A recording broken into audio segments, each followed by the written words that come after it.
तुम गाय से बंधे हो या गाय तुमसे बंधी है। एक बार एक आदमी अपनी गाय को रस्सी से बांधकर घर लौट रहा था। रास्ते में फकीर हसन उससे मिले और उन्होंने पूछा, मेरे मित्र, मैं एक बात जानना चाहता हूं, तुम गाय से बंधे हो या गाय तुमसे बंधी है।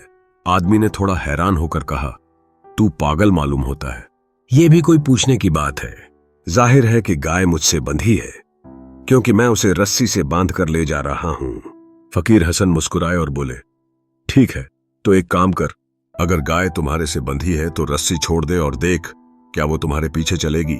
आदमी ने कहा, अगर मैं रस्सी छोड़ दूं तो गाय भाग जाएगी और मुझे उसके पीछे दौड़ना पड़ेगा। हसन ने शांत स्वर में कहा, फिर तू ठीक से समझ ले, ये रस्सी जो तू पकड़कर चला आ रहा है वह धोखा है। अगर गाय तेरे पीछे नहीं आती तो इसका मतलब यह है कि तुम गाय से बंधे हो, गाय तुमसे नहीं बंधी। आदमी ने फिर कहा, लेकिन अगर मैं गाय को छोड़ दूं तो वह भाग जाएगी। फकीर हसन बोले, यही है जो समझने की बात है। जब तुम किसी चीज से बंधते हो तो तुम उस चीज से ही बंध जाते हो। अगर तुम अपनी इच्छाओं को दबाने की कोशिश करते हो तो तुम हमेशा उन पर काबू पाने में ही लगे रहोगे। जिस चीज को हम दबाते हैं वह मजबूत होती जाती है और उसका आकर्षण भी बढ़ता है।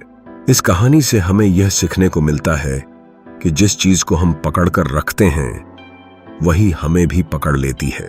जीवन में अगर हम किसी चीज को या किसी को बांधते हैं तो हम खुद उसी से बंध जाते हैं। अगर हम मुक्त होना चाहते हैं तो हमें किसी को भी बांधने से बचना चाहिए। सच्ची स्वतंत्रता तब मिलती है जब हम चीजों को छोड़ देते हैं, न कि उन्हें दबा कर रखते हैं।